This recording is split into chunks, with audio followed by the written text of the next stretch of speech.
সুমনদার কাছে আসি। সুমনদা, একদিকে যখন আমরা দাঁড়িয়ে দেখছি যে জুনিয়র ডাক্তাররা তারা অবশেষে কর্মবিরতি প্রত্যাহার করছেন আংশিকভাবে, তারা ওপিডিতে ফিরছেন না, কিন্তু তারা জরুরি পরিষেবা চালু করছেন আগামীকাল থেকে, এবং তারা শর্ত সাপেক্ষে এই কর্মবিরতি প্রত্যাহারের সিদ্ধান্ত নিচ্ছেন যে যদি তাদের যে দাবিগুলো সেগুলো 7 দিনের মধ্যে পূরণ না হয়, যদি নিশ্চিতভাবে তারা সুরক্ষা সম্পর্কে যে ব্যবস্থাপনা সেটার বাস্তবায়ন না দেখেন, তাহলে তারা বৃহত্তর আন্দোলনে ফিরবে। কেন এতগুলো প্রশ্ন এখনো অবধি সামনে দেখা দিচ্ছে? কেন সাধারণ মানুষ এখনো এভাবে পথে নামছে? আমি শুধু আজকের একটা ডেভেলপমেন্ট বলি, সন্দীপ ঘোষ ও অভিজিৎ মণ্ডল ষড়যন্ত্রী নাকি তথ্য লোপাটে যুক্ত? আরজিকর ধর্ষণ খুন মামলায় সিবিআইকে প্রশ্ন করেন শিয়ালদা আদালতের বিচারক। 2 ধৃতের বিরুদ্ধে অসহযোগিতার অভিযোগ কেন্দ্রীয় এজেন্সির মুখবন্ধ খামে রিপোর্ট জমা দেয় সিবিআই। এবং সন্দীপ ঘোষের যে পলিগ্রাফ টেস্ট হয়েছে, সেই পলিগ্রাফ টেস্টের সময় তার যে বক্তব্য সেটা বিভ্রান্তিকর।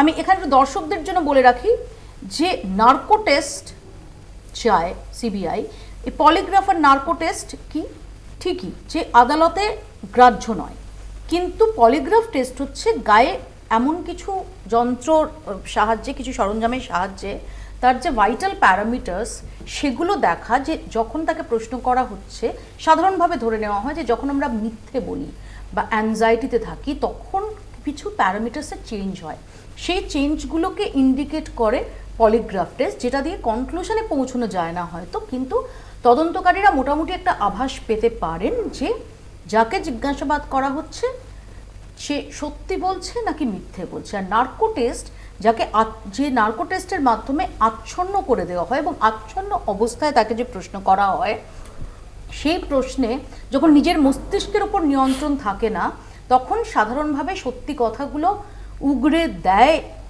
অভিযুক্ত, এবং সেই অনুযায়ী তারপর যে ব্রেক থ্রু, তদন্তে যে ব্রেক থ্রু লাগে সেগুলো তদন্তকারীরা পান। তো এই নার্কো অ্যানালিসিস টেস্ট সন্দীপের দরকার, কারণ পলিগ্রাফ টেস্টে মনে হয়েছে তাদের যে বিভ্রান্তিকর কথাবার্তা বলছেন সন্দীপ ঘোষ। আমার এখানেই প্রশ্ন সুমনদার কাছে, যে সরকারের বিরুদ্ধে যে অনাস্থার জায়গাটা তৈরি হয়েছে, যে কারণে এখনো মানুষ স্বতঃস্ফূর্তভাবে পথে নামছেন, তার তো কারণ এটাই যে 9ই অগাস্টের ওই ভয়ঙ্কর ঘটনার পর এই সন্দীপ ঘোষ তার প্রাইজ পোস্টিং হয়েছিল।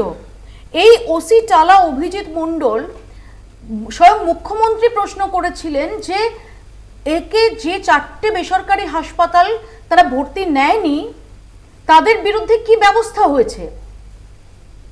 দেখুন মৌপিয়া, আপনার প্রশ্নটা 3টে দিক আছে। প্রথম, সন্দীপ ঘোষকে ডিফেন্ড করার দায়িত্ব একমাত্র সন্দীপ ঘোষ নিতে পারেন, আমার কোনো দায় নেই। সন্দীপ ঘোষের লয়ার অফ কোর্স। কিন্তু কেন্দ্রীয় এজেন্সি কত ভালো পারফর্ম করে, যেদিনকে আপনি আলোচনা করছেন, দুর্ভাগ্যজনকভাবে সেদিনকেই অনুব্রত মণ্ডল বেল পেয়ে গিয়েছে।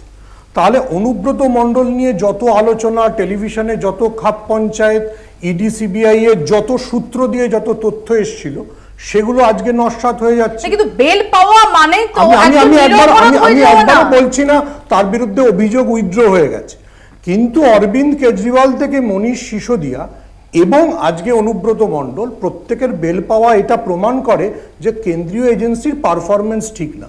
সেট অ্যাসাইড, আমরা ওটা পরে আসছি। দেখুন, যেটা প্রথমত কংগ্রেসের মুখপাত্র বললেন, যদি আমি শুধু সেই জায়গাটা থেকে শুরু করি, অবশ্যই সবাই আরজি করের নির্যাতনের বিচার চায়, কিন্তু বিক্রম ভট্টাচার্য বা রাজীব দাসের কি হবে?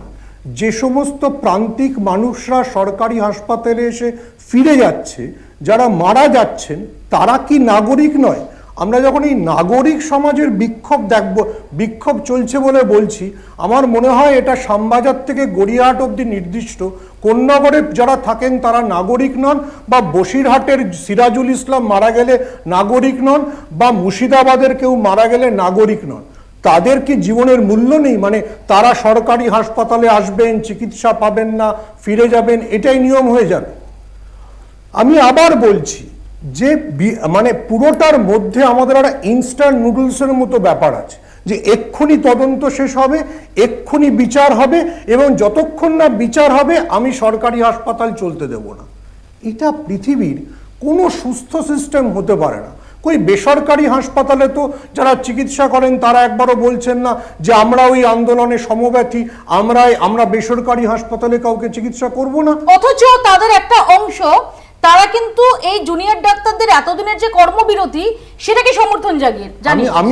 আমি বেসরকারি হাসপাতালের কারা মালিক, তাদের পেছনে কারের পুঁজি, তারা কোন কোন আন্দোলনকে সমর্থন করছে ডিটেলসে যাচ্ছি না, সেটা দেখার দায়িত্ব নিশ্চয়ই।